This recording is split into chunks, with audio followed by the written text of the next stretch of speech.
di sebuah pulau terpencil yang tidak tercatat di peta manapun, berdirilah sebuah desa bernama Desa Kali Asem.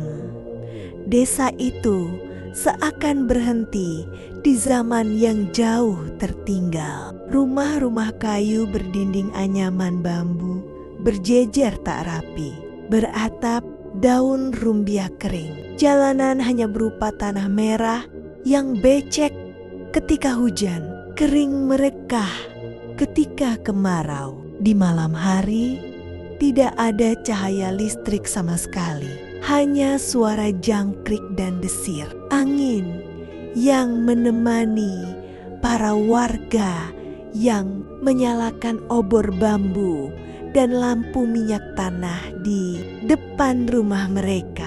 Asap tipis dari lampu itu melayang di udara, menyisakan bau hangus yang khas. Desa itu dikelilingi hutan lebat yang tampak seperti tidak pernah tersentuh manusia. Pepohonan besar menjulang gelap, akar-akarnya merayap di tanah seperti urat tua yang hidup. Di bagian barat desa terdapat sungai keruh yang mengalir lambat. Sebab itulah desa itu dinamai Kali Asem. Airnya punya aroma pahit dan asam yang aneh. Suatu sore, di ufuk barat, dua sosok muncul berjalan gontai ke arah desa. Mereka adalah Raffi dan Salman, dua nelayan muda yang berasal dari kota pesisir. Mereka seharusnya pulang ke kampung halaman setelah mengambil hasil tangkapan. Tetapi badai besar membuat mereka salah arah. Mesin perahu rusak, ombak menggila, dan mereka terdampar di pantai pulau yang asing itu. Raffi bajunya robek, wajahnya penuh pasir. Salman menyeret jaring sobek yang tak berguna lagi. Mereka berdua kelelahan luar biasa. Begitu melangkah memasuki batas desa, mereka disambut pemandangan yang membuat keduanya tertegun. Desa itu tampak seperti dari 100 tahun yang lalu. Tidak ada kabel listrik, tidak ada kendaraan, tidak ada suara mesin apapun. Hanya suara kayu tua berderit, lampu minyak bergoyang tertiup angin, dan mata-mata warga yang mengintip dari balik celah dinding bambu. Raffi berbisik, setengah takut setengah heran, "Sal, kita ini nyasar ke tahun berapa sih?" Salman hanya mengangkat bahu, tapi wajahnya jelas cemas. Mereka berdua benar-benar tidak tahu bahwa pulau itu menyimpan rahasia yang tidak pernah mereka bayangkan. Ketika malam tiba, Raffi dan Salman beristirahat di sebuah batu besar di pinggir desa, tidak jauh dari hutan kecil yang membatasi permukiman. Angin malam membawa aroma tanah lembab dan suara serangga yang tak pernah berhenti. Mereka benar-benar kelelahan. Setelah seharian mencari jalan pulang yang tak kunjung mereka temukan, lampu minyak dari rumah-rumah desa perlahan padam satu persatu, membuat desa semakin gelap dan senyap. Keduanya hampir tertidur ketika tiba-tiba Salman mendengar suara riuh, seperti orang-orang bercanda, tawar-menawar, dan pedagang yang berteriak menjual dagangan. Suara itu menggema seperti datang dari pasar besar yang ramai. Padahal siang tadi ia dan Raffi jelas melihat desa itu sangat sepi, seperti ditinggalkan penghuninya sejak lama. Salman terkejut. Ia langsung duduk tegak, menajamkan pendengaran. "Gak mungkin, siang tadi sepi semua," gumamnya dengan suara bergetar. Ia menoleh ke arah suara, dan betapa kagetnya dia ketika melihat keramaian itu benar-benar ada. Di antara gelap malam, obor-obor menyala terang. Puluhan orang berjalan, tertawa, dan berjualan. Perempuan membawa keranjang buah, lelaki menggotong ikan, anak-anak berlari di antara lapak. Tapi ada sesuatu yang membuat Salman merinding. Wajah mereka pucat, mata kosong, dan langkah mereka tidak menyentuh tanah. Jantung Salman berdegup kencang. Ia langsung menggoyang-goyang bahu Raffi. "Raf, bangun. Raf, lihat ini," bisiknya.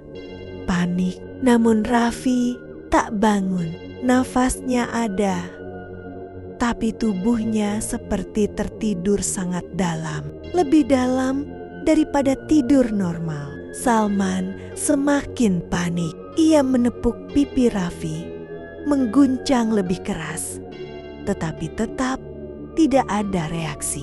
Sementara itu, keramaian pasar malam yang aneh itu semakin dekat. Suara gelak tawa terdengar pelan, seperti berasal dari tempat sangat jauh, tetapi juga sangat dekat. Pada saat yang sama, mengacaukan fokus Salman. Ketakutan dan rasa penasaran bercampur menjadi satu. Haruskah ia lari atau mendekat ke keramaian yang tidak ia mengerti itu? Salman berdiri perlahan. Tubuhnya gemetar. Ia menatap sosok-sosok aneh di kejauhan. Dan entah kenapa, meski ketakutannya begitu kuat, rasa penasarannya jauh lebih besar. Ia melangkah maju menuju keramaian yang seharusnya tidak ada di desa itu. Salman berdiri gemetar di balik pohon kelapa yang bengkok, hanya berjarak beberapa langkah dari keramaian aneh itu. Suara-suara seperti orang tawar-menawar di pasar terus terdengar, namun tidak sepatah kata pun bisa ia pahami. Semuanya seperti gumaman yang terlalu jauh, namun sekaligus terlalu dekat. Rasa penasaran mengalahkan rasa takutnya. Ia mengintip dari sela batang pohon, dan apa yang ia lihat membuat darahnya serasa berhenti. Keramaian itu bukan manusia. Makhluk itu memiliki bentuk yang tidak wajar. Ada yang tubuhnya tinggi menjulang, hampir 2 kali tinggi manusia. Namun kepalanya kecil seperti kepala burung hantu, berputar perlahan tanpa suara. Ada yang gemuk besar, kulitnya mengkilap seperti dilumuri minyak, dengan wajah menyerupai babi hutan namun tanpa mata. Ada yang kurus kering seperti ranting tua, berjalan tersentak, dengan kepala menyerupai kucing liar, tapi mulutnya terbuka lebar sampai ke telinga. Ada yang kecil seperti anak-anak, namun wajahnya adalah wajah kera. Matanya berputar cepat tanpa berhenti. Mereka bergerak, tertawa, dan berinteraksi seperti manusia di pasar. Tapi semua gerakannya tidak selaras, tersentak seperti boneka rusak. Salman memegangi mulutnya agar tidak berteriak. Namun salah satu makhluk kecil itu tiba-tiba berhenti. Kepala hewannya berputar 180 derajat, lalu menatap tepat ke arah tempat Salman bersembunyi. Salman membeku. Dalam sekejap, makhluk kecil berkepala kera itu meloncat mendekatinya. Gerakannya begitu cepat, seperti cahaya. Tangan kurusnya yang panjang mencengkeram bahu Salman, dingin seperti es. Makhluk itu mendekatkan wajahnya yang mengerikan, mengeluarkan suara parau yang menyerupai suara manusia dan hewan bercampur. Salman tidak sempat menjerit, kepalanya pusing, pandangannya berputar, napasnya tercekat, dan dalam sekejap Salman pingsan di tempat. Tubuhnya ambruk di tanah lembab. Sementara suara keramaian pasar yang tidak nyata itu perlahan-lahan memudar dari telinganya. Keesokan hari, ketika cahaya matahari pagi menyelinap dari balik pepohonan, menembus kabut tipis yang selalu menyelimuti pulau itu, Raffi terbangun dengan tubuh pegal karena tidur di samping batu besar. Ia mengucek mata sambil menguap, kemudian menoleh ke arah Salman yang masih tergeletak di tanah. "Man, bangun, matahari sudah tinggi," serunya sambil menggoyangkan bahu Salman. Tidak ada respons. Raffi mengira temannya hanya tidur sangat nyenyak, kecapekan. Setelah semalaman terjaga, ia mencoba membangunkan lagi, sedikit lebih kencang. Baru ketika Salman menggeliat dan menarik napas panjang dengan wajah penuh kebingungan. Raffi merasa ada yang aneh. Salman membuka mata perlahan. Pandangannya kosong beberapa detik sebelum akhirnya ia sadar di mana ia berada. "Raffi," suaranya serak. "Kenapa? Aku di sini. Kamu tidur seperti batu semalaman," jawab Raffi sambil tertawa kecil. "Aku pikir kamu santai-santai saja." Salman langsung duduk tegak, nafasnya naik turun, pipinya pucat, tangannya bergetar. "Raffi, aku bukan tidur, aku pingsan," katanya lirih. Raffi terdiam. Salman lalu menceritakan semuanya. Keramaian pasar yang tidak nyata, makhluk-makhluk aneh yang bentuknya seperti mimpi buruk, dan makhluk berkepala kera yang menyentuhnya dan berbicara. Raffi awalnya tidak percaya, tapi melihat ekspresi Salman yang ketakutan dan tubuhnya yang dingin membuatnya perlahan-lahan tak bisa menertawakan cerita itu. Sebelum mereka sempat meneruskan pembicaraan, dari kejauhan terdengar suara mesin perahu kecil. Seorang nelayan tua dari kampung sebelah datang bersama anaknya, hendak mengambil kayu bakar di pulau itu untuk keperluan upacara adat sore nanti.